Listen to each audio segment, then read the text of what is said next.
Actor Lee Sun-Kyun of Parasite fame has seemingly taken his own life. Our next report takes a look at the latest coming in on that case and also explores the harrowing suicide rate in the country.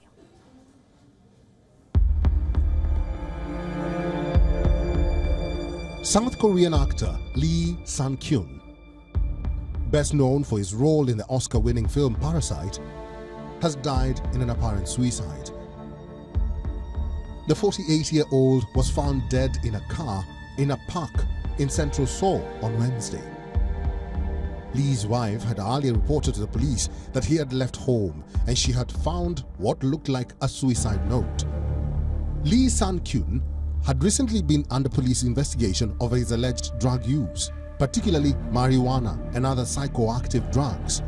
South Korea has tough drug laws and such crimes are punishable by at least 6 months in prison. Repeat offenders and dealers can even face up to 14 years of jail time. Lee had already been questioned 3 times by the police for substance abuse. The latest round of interrogation went on for 19 hours this weekend. South Korea is famous for K-pop, K-drama. That list is long, but what it is infamous for is its suicide rate in this outwardly successful society. Over 35 people on an average commit suicide every day. Suicide is the leading cause of death among those aged 10 to 39. There are 25.2 deaths per 10,000 people in South Korea. The suicide rate here is the highest among the 38 member Organization for Economic Cooperation and Development countries.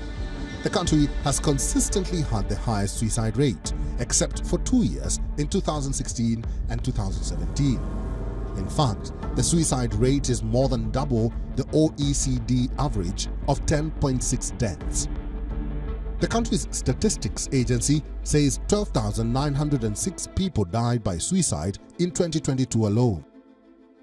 Young people make up a sizable number of these statistics. But why is the suicide rate in South Korea so high? Well, it is a mix of economic, social, and cultural factors. The country became a global economic powerhouse after the Korean War ended in 1953. However, its state welfare services could not keep up.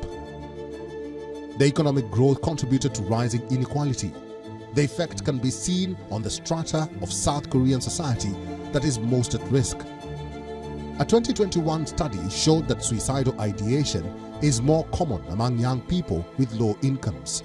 Most older adults who considered suicide attributed it to health problems and financial difficulties. High levels of inequality also meant high levels of competition. Success here is usually measured in terms of money or social status. The pressure is rather high. This begins quite early in life. For instance, one study revealed that 44% of middle and high school students have thought of taking their own lives. Academic stress was the reason. There are cultural issues too. Experts have highlighted that ties between family members and neighbors have weakened. The social support system has also weakened. While things are slowly changing, it hasn't been enough. For its part, the South Korean government has recently announced a 5-year plan to prevent suicides. A state-funded medical checkup for mental health every 2 years is part of the plan. So is greater support for local communities to look after vulnerable people. The South Korean government's ultimate goal with this plan is to reduce the suicide rate by 30%. Japan too has one of the highest suicide rates in the world. However, the rate has been gradually declining since 2003. A joint study by Korean and Japanese researchers earlier found that money is a differentiating factor here. In 2018, South Korea's budget for suicide prevention was around $16.8 million, which was just 2.1% of Japan's budget of $793.7 million.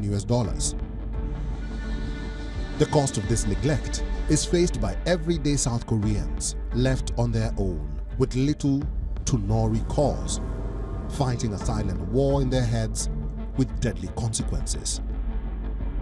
Bureau Report, WION, World is One. WION now available in your country. Download the app now. Get all the updates on the move.